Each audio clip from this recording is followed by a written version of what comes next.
It starts at my kitchen table, with a stack of bank statements fanned out in front of me, and highlighter bleeding through the pages. Every line is a date, a dollar amount, and a tiny crack in the story I've been told my whole life. If you'd asked me at 12 what my future looked like, I would have said one thing, very confidently: I'm taken care of. I couldn't have explained the numbers or the legal words. I just knew there was something my grandpa set aside in my name. Grown-ups called it a trust. My mom called it my safety net. I called it the reason I wasn't supposed to worry the way she did. My grandfather, Henry, was one of those men who ironed his jeans and labeled the shelves in his garage. He smelled like Old Spice and machine oil, and talked about security the way other people talked about vacations. One afternoon when I was about 10, he sat me at his dining table, pushed an envelope across the wood, and said, "Someday, this will help you do something big." That's all. No big speech, just that, and a hand on mine. Later in the car, my mother, Mary Ann, translated it into something I could understand. "Your grandpa set up a trust fund for you," she said. "That means there's money in your name. I'm just holding on to it until it's time. When you have a real decision, college, a house, starting something of your own, we'll open it, okay?" From then on, the trust fund was like a ghost living with us. I never saw it. I never logged in. But whenever money got tight, its shadow floated into the room. When I worried about college, Mom would say, "We'll do scholarships and loans first. And if we have to, we'll tap a little of what your grandpa left. You're not going to live and die by every bill like I did." If I panicked about money, she reminded me, "You're lucky, Rachel. You've got a safety net. Not everybody gets that." I grew up in a house where money was always tight and always talked about in the same breath as sacrifice. My dad drifted in and out and eventually just out. My mom worked 2 jobs and came home smelling like fryer grease and cheap coffee, falling asleep on the couch with her uniform still on. She had 2 favorite lines: "Money doesn't fall from the sky, and every dollar has a job." And then the one she saved just for me: "You don't know how lucky you are. Your grandpa made sure you'll never be as scared as I was." I also had an older brother, Adam. If I was the lucky one with the invisible nest egg, he was the one with the visible perks: league fees for basketball, a slightly newer phone, a week-long camp because it might be his ticket to a scholarship. It wasn't called favoritism. It was called keeping him out of trouble. When I wanted to go on an overnight field trip that cost more than we had, Mom said, "We're not touching your grandpa's money for some glorified sleepover. If I can swing it out of my paycheck, you'll go. If not, that's life." I stayed home. When Adam wanted an expensive basketball camp a year later, she said, "We'll make it work. He needs a break." Then she sighed in my direction. "Not everybody has a safety net like you. Worst case, you've still got something in your name." The message was clear. My future was handled, so present-day sacrifices needed to lean toward him. Bit by bit, your grandpa's gift turned into our family's war chest, and then into one more thing your mother has to manage. She'd say, "He put it in your name."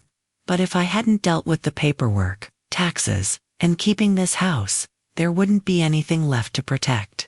It was subtle, but it worked. I stopped thinking of the trust as mine. It became something I owed her for proof of how hard she'd fought. So I did what good daughters do. I worked part-time as soon as I could. I wore hand-me-downs. I went to state school instead of the private one my guidance counselor pushed for. I convinced myself I didn't want very much. Because, I told myself, I was taken care of. My rails were already laid. My job was not to derail my life. When I was 19, the ghost of the trust fund finally became real for a minute. My grandpa died in early spring. After the funeral, my mom and I drove to a lawyer's office, dark wood. Diplomas on the wall, a plant that might have been real at some point. Mr. Daniels, the lawyer, walked us through the will, the house arrangements, a small donation to the library. Then he turned to me. "And for you, Rachel," he said, "your grandfather set up a trust a number of years ago. It's already been funded. The purpose is to support your education, a first home, or starting a business. Major life steps, not day-to-day expenses." He pointed to my name on a document I couldn't really read. Your mother is listed as trustee, he explained. She manages the account. You are the beneficiary. The trust is ultimately for you. You're very fortunate, he added.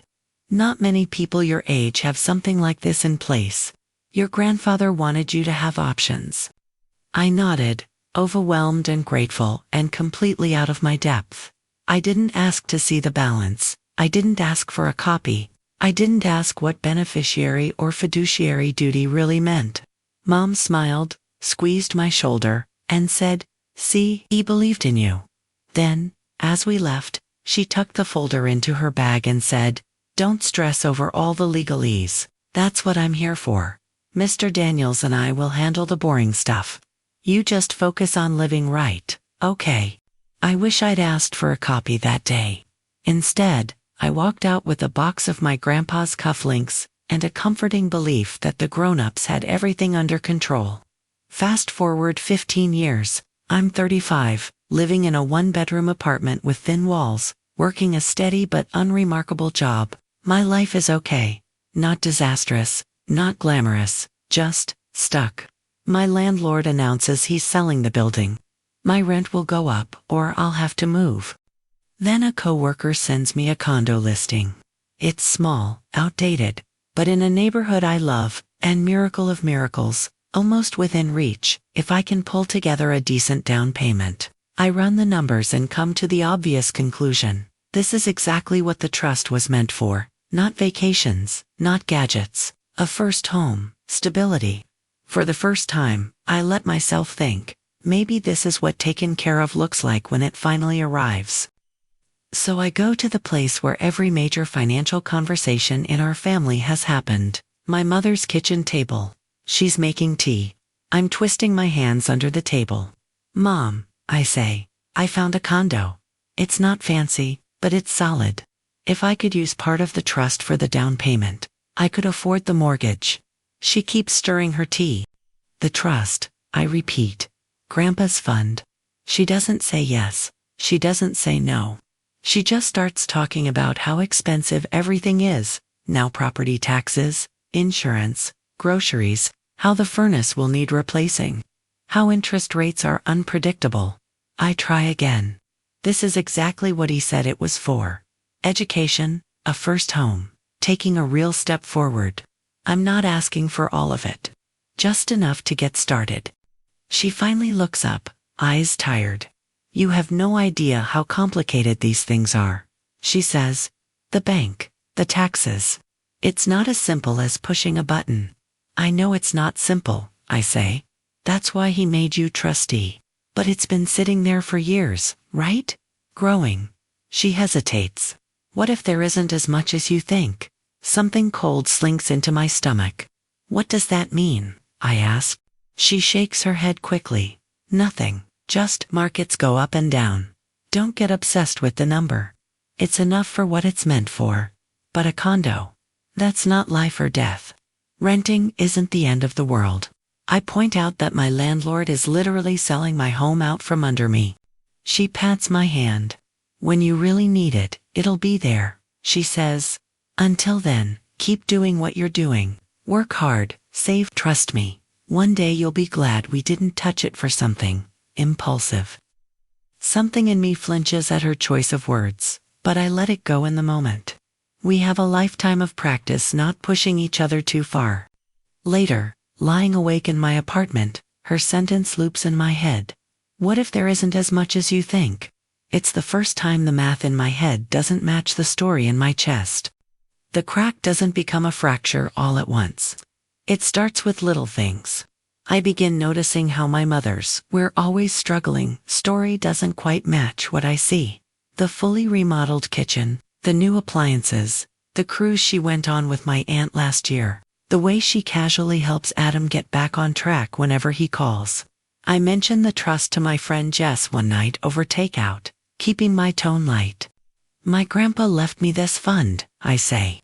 "Mom's been managing it. I asked about using some, and she was super weird and vague. She said there might not be as much as I think." Jess pauses with a fork halfway to her mouth. Have you ever actually seen the balance? She asks. No, I admit. I mean, the lawyer told me about it when I was 19, but Mom has handled everything since. Jess raises her eyebrows. So for 15 years you've just taken it on faith. You've never seen a statement with your name on it. The way she says it makes me feel foolish. She's my mom, I say defensively. I trust her. Trust is great, Jess says gently. But so is information. If it were me, I'd want at least one piece of paper with my name and some numbers on it. The next week, I stop by my mom's house to drop off a prescription. She's not home. The house smells the way it always has: laundry detergent and whatever candle is on sale. There's a stack of mail on the kitchen table. A white envelope with my grandpa's trust company logo catches my eye. There, through the little window, my name, Rachel, last name, beneficiary. The glue on the flap looks a little uneven, like it's been opened and resealed. My heart pounds. On one side, there's guilt. This is your mother, you don't snoop. On the other side, there's a quiet, insistent voice. Your name is on this. Your future is in this. You have a right to know. I stand in the sunlight, wrestling with both. Then, with a shaking hand, I open the envelope. Inside is a multi-page statement. I scan down to the bottom line, the ending balance. It's smaller, not nothing, but nowhere near what 20 years of careful investing should have produced. Not if it had been sitting mostly untouched. I flip to the transaction history. Deposits, investment income. Then a pattern shift, withdrawals. Line after line. Some small, some large, all labeled with things like check to Marianne last name or transfer to external account ending in XXXX. They're not once-in-a-decade emergencies. They're regular, monthly, sometimes more. My throat closes. This isn't one bad decision. This is a habit. I should put it back. Pretend I never saw it. That's what the good daughter inside me wants to do. Instead, I find myself moving down the hall to the little junk room office my mom uses for paperwork.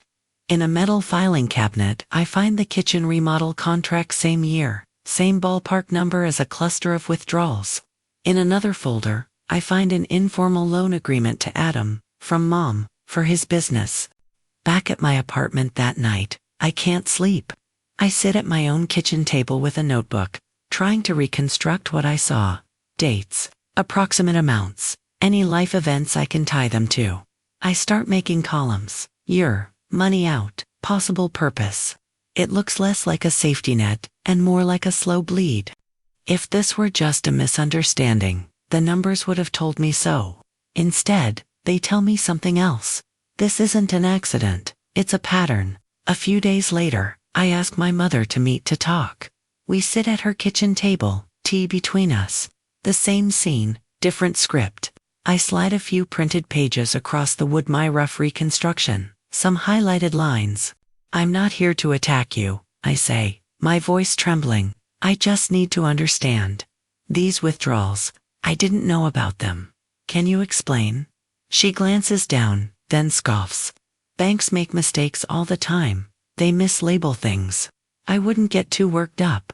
I matched some of them, I say. This one lines up with the kitchen remodel. These others, with helping Adam's business. This one is right before the cruise you took. That's not Miss. Her jaw tightens. For a moment she looks like she might keep denying. Then she pivots. You have no idea what it took to keep us afloat after your father left, she says. There were years when if I hadn't used that money, we would have lost the house, or your hospital bills wouldn't have been paid, or your tuition wouldn't have gone through. I'm not arguing with those, I say quickly. If you told me you used part of it to keep a roof over our heads, or to keep me alive, I'd say fine. I would have said yes. But no one ever asked me. She jabs a finger at the paper. Exactly. Because you were a child, then a stressed-out student, then a young adult trying to find her footing. It wasn't your burden to carry. It was literally my trust, I say softly. My name is on it. You were supposed to manage it for me, not instead of me. Her face hardens. Oh, here we go. You're going to reduce everything I did to a spreadsheet. You sound like a lawyer. I am your mother. I have the right to decide what's best. I stare at the highlighted lines. It feels like you decided my future was your emergency fund, I say. Sometimes the emergency was real. Sometimes it was you wanting a nicer kitchen, or a vacation, or Adam needing a bailout. Everything I do is for this family, she snaps. If Adam's business failed, who would he end up living with? Me. Which means you'd end up dragged back into the mess. Keeping him on his feet was protecting you too. We're not even arguing about the same thing, I say quietly. I'm talking about ownership and consent. You're talking about sacrifice and survival. She folds her arms. I am talking about the fact that without me, you wouldn't have had a house, an education, anything. That trust was part of the tools I used. You're welcome. Something breaks in me at that. A belief maybe. I leave with my pages and a hole where the old story used to be. A few days later, I test my reality against other people's. I meet Adam for coffee and ask, lightly, do you remember who helped you with the money when you opened the shop? And when you paid off those cards? He laughs. Mom, obviously. She said Grandpa left something so the family wouldn't struggle the way they did. She always made it sound like it was there to help all of us. So that's the version he got. A family pot. I call my dad and ask what he remembers about the trust. He sighs and says, I remember Henry saying he wanted you to have a cushion school, maybe a house someday. But your mom handled the details. We all trusted her to take care of it. I never asked for statements. Maybe I should have. Everyone trusted my mother. Everyone benefited in some way from bailouts, from home improvements, from the myth that we were taken care of. Everyone except me. I was the only person the trust was actually built around on paper, and the only person who never actually saw it. That night, I sit alone with my notebook, looking at the columns I've drawn. Years, amounts, guesses at purposes. It feels like reading the secret autobiography of my family. They hadn't just spent the money. They'd spent the story, too. For 35 years, my role was to be the grateful, understanding daughter. To accept that I was lucky, that I had a safety net, that I owed my mother endless patience because of it. For the first time, I start wondering what it would look like to be something else, fair. Jess is the one who pushes me from anger into action. She and I sit on her couch, my papers spread out like evidence. Look, I say, pointing. These I can live with mortgage. When Dad lost his job, my medical bills. These hurt, but I can understand. But this, I tap the kitchen remodel, the cruise, the bailout for Adam.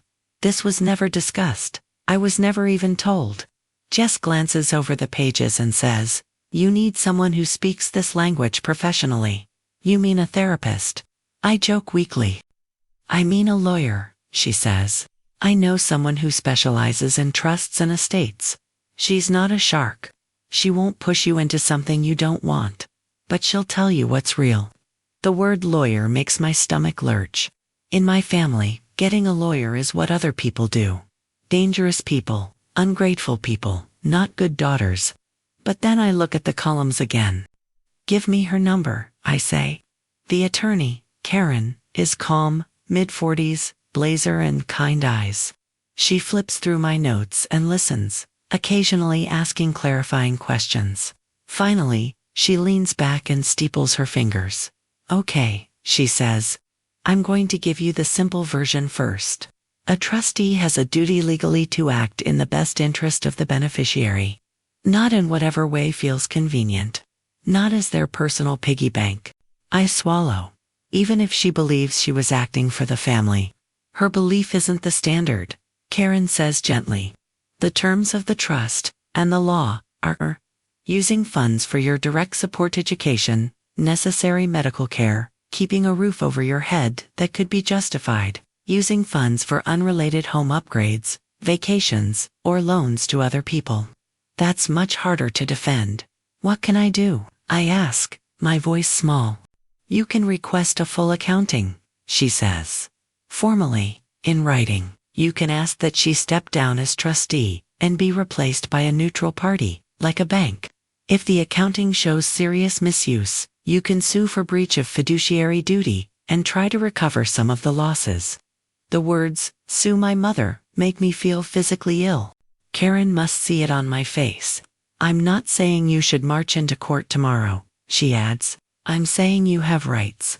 Asking for an accounting is the least aggressive step, and frankly, it's long overdue. "What's the downside?" I ask. "The emotional cost," she says bluntly. She will probably see this as a personal attack, not as you exercising a legal right. It may upend your relationship, but, given what you've described, that relationship is already under strain. I stare at my notes, at numbers that used to be comfort, and are now evidence. "This isn't just about the money," I say slowly. "It's about the story. She's been telling everyone, including me, that I'm lucky, I'm taken care of, that I owe her gratitude for protecting this thing. Meanwhile, she's been spending it in ways I never agreed to." Karen nods. "Then your leverage isn't drama," she says. "It's paper. You don't have to scream. You can put the facts in order and let them speak." We draft a letter requesting a full accounting and hinting at the possibility of further action if she doesn't cooperate. I sit with it for a week before sending it. When my mother gets the letter, she calls me, voice shaking with fury. "How could you do this to me?" she demands. "Hiring a stranger to dig through everything I've done for you." "I'm asking for information," I say as calmly as I can. "That's all." "You're accusing me," she spits, "of stealing from my own child." "I didn't use that word," I say. "I used accounting. If there's a good explanation, great, put it on paper." She hangs up. She doesn't respond to the letter. Karen sends a second one, firmer, mentioning deadlines and the possibility of court. Eventually, the accounting arrives. A thick packet of numbers and labels and footnotes. Karen and I go through it together. Some withdrawals match the emergencies Mom mentioned. Others are more obviously for her benefit, or for Adam's. All of it together tells the same story I already knew in my gut. My inheritance became everyone's plan B. Except mine. Karen looks up from the stack. "We can push this further," she says. "Sue, demand restitution. Or we can focus on getting you control of what's left." "What would that look like?" I ask. "Step 1. She resigns as trustee," Karen says. "Step 2. A bank or trust company takes over. Step 3. We negotiate some sort of make-good distribution to you now, acknowledging what's happened." I think about dragging my mother through a public legal battle. I think about pretending nothing happened. Neither option feels good. What if, I say slowly, I did something in between? What if I made sure the truth was known, not just between you and me and her, but in the family? And then I pulled the legal levers I can live with. Karen nods. "That's your call," she says. "Once you tell the truth, you can't untell it. But it might keep you from being rewritten as the villain years from now. The chance comes in the form of Thanksgiving." Thanksgiving has always been my mother's stage. She loves the choreography, the speeches about family, the way everyone sits captive while she tells stories of sacrifice. That year, the house smells like every Thanksgiving I remember. Turkey, butter, something sweet in the oven. The good tablecloth is on the dining table.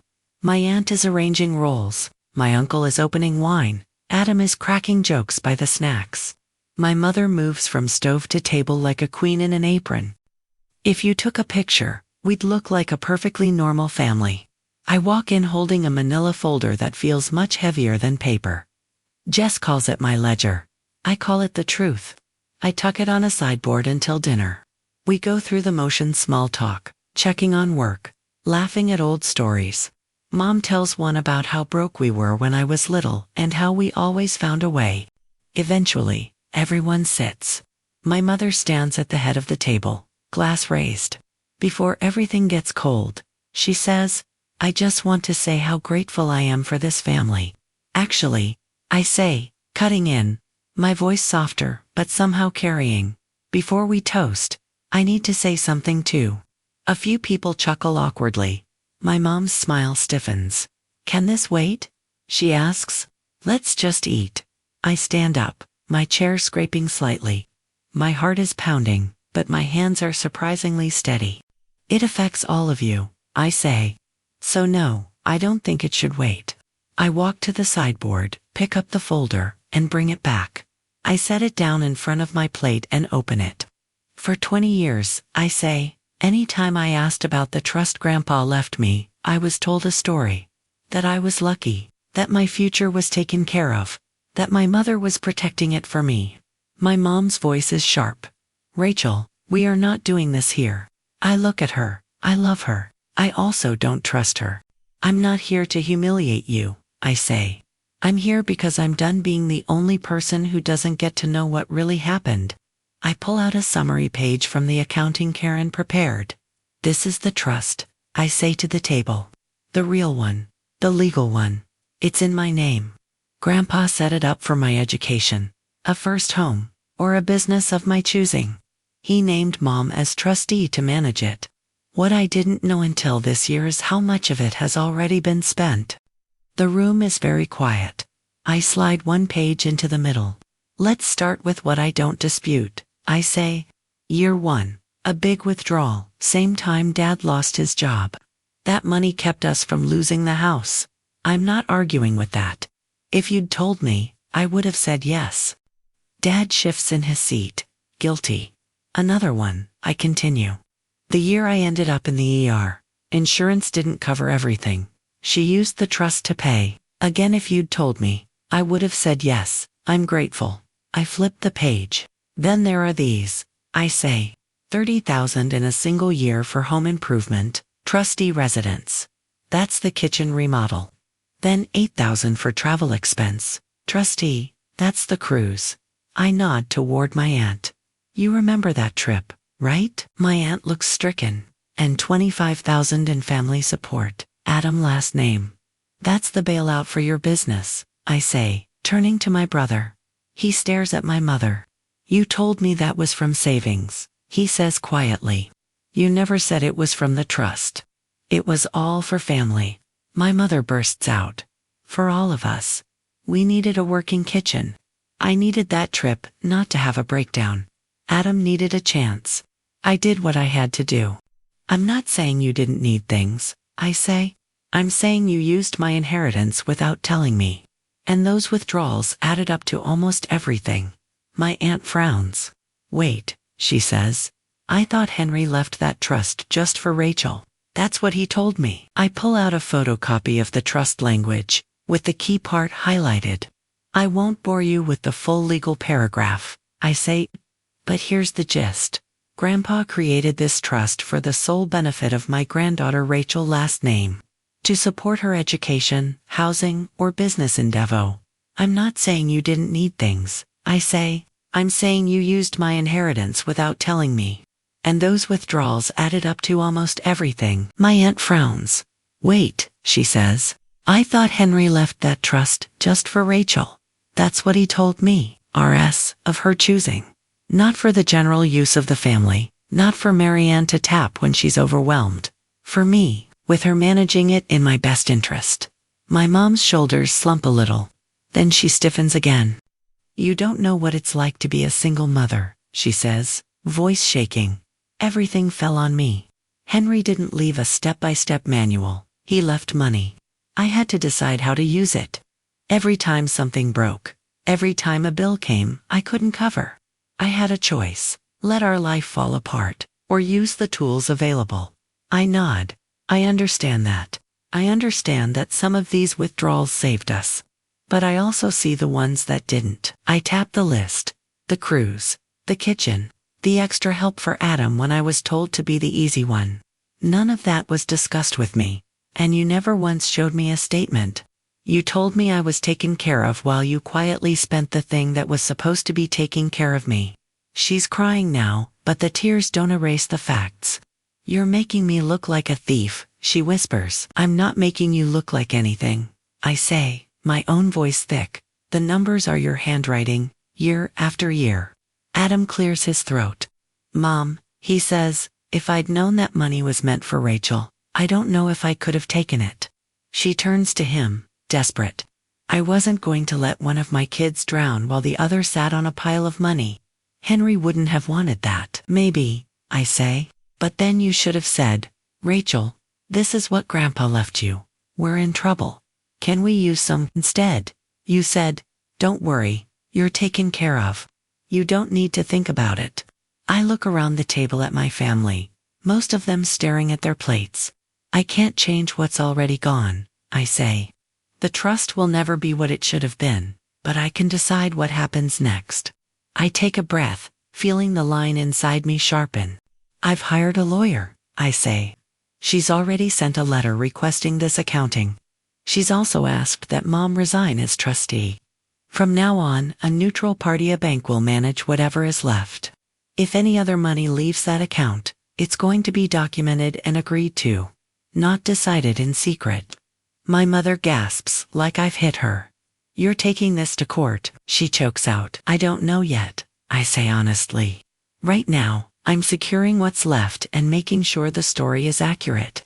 If anyone still wants to believe this is just a misunderstanding, that's your right. But you can't say you didn't know, not anymore. The silence that follows is thick and ugly, and strangely freeing. For the first time, the ledger is on the table, literally, and I'm not the only one reading it. We don't hug at the end of that Thanksgiving. People drift out in awkward pairs. No one quite knows what to say. In the weeks that follow, everything is raw. My mother doesn't call. She sends long, emotional emails instead about betrayal, humiliation, how I've chosen money over family. Sometimes she apologizes in the same paragraph she accuses me. One answer, a few, briefly, repeating the same thing. I didn't create this situation. I'm just refusing to pretend it didn't happen. A couple of relatives reach out privately. My aunt says, I'm sorry it had to come out like that, but honestly, this should have been clear from the beginning. A cousin texts, if my parents had done that, I don't know if I'd be brave enough to say something. Adam and I take longer to find our footing. He's embarrassed, angry at our mom, and uncomfortable with how much of his second chances were paid for with money that was never meant for him. One day, months later, he sits across from me at a coffee shop and says, I've been looking through my accounts. If Mom hadn't helped, I probably would have tanked. Or gone bankrupt. He shakes his head. I get why she did it. But I also get why you're pissed. I'm not asking you to cut her off, I say. Or to hate her. I'm just asking you to stop pretending this was all fine. He nods slowly. I've started paying into the trust, he says. Not a ton, but something every month. Consider it me trying to undo a sliver of the damage. It's not your job to fix it, I say. I know, he replies. But it's my job not to benefit from it for free. Legally, things land somewhere between justice and reality. With Karen's help, we negotiate. Mom agrees to resign as trustee. A bank takes over. There isn't enough money to fully restore the trust to what it should have been, and she doesn't have hidden resources to refill it. But after going over the withdrawals, Karen manages to secure a kind of make-good lump sum to me, partly from what's left, partly from a loan Mom takes against her own retirement. It's not a miracle fortune, but it's enough for a real down payment. The condo I end up buying isn't the one from the original listing. It's smaller. The floors are scuffed. The view is of a parking lot and a sliver of sky. But the deed has one name on it, mine. There's no asterisk, no subject to Mother's approval, no unspoken debt attached. The first night I stand in that empty living room, the quiet is loud. I walk from wall to wall, touching the chipped paint like I'm testing whether it's solid. This is what my future looks like now, not a fairy tale where everything is secretly taken care of, but a place with my name on the paperwork and my eyes wide open. My relationship with my mother settles into something undefined. We're not estranged, exactly. We text on holidays. Sometimes we talk about the weather, her doctor's appointments, a show we both watch. We never talk about the trust. Her emails about forgiveness eventually slow down. I think she realizes I'm not holding out for a better apology. I'm just living with the one I got. Sometimes I catch myself missing the idea of my mother more than the reality, missing the woman I thought would always put my future above her fear. But then I remember, She did put something above her fear, her story. For decades, she told a story about sacrifice and protection and how lucky I was. That story kept her warm. It justified every hard choice she made. It also gave her a kind of power over me, over the narrative of our family. As soon as I asked for the receipts, that power cracked. She had a choice: adjust the story, or fight to keep it. She chose to fight. I chose to stop playing my assigned role. I didn't get a feel-good ending with everybody hugging in a lawyer's office. I didn't get every dollar back that should have been mine. What I got was something messier and more honest. A line drawn in ink instead of pencil. I know now exactly what was taken, what was used, what was justified, and what wasn't. I know where my mother's fear ended and her entitlement began. I know who stepped up afterward and who looked away. And I know that family isn't supposed to mean, you owe me silence while I rewrite your future in my favor. I still believe in sacrifice. I still believe in taking care of each other. But I don't believe anymore that those words can be used as camouflage for crossing someone else's boundaries, or draining their safety net while calling it love. Blood may be thicker than water, but it's not thicker than the truth, or the paper trail it leaves behind. And if you found out someone you loved had quietly spent your future line by line, year after year, how far would you go to take it back?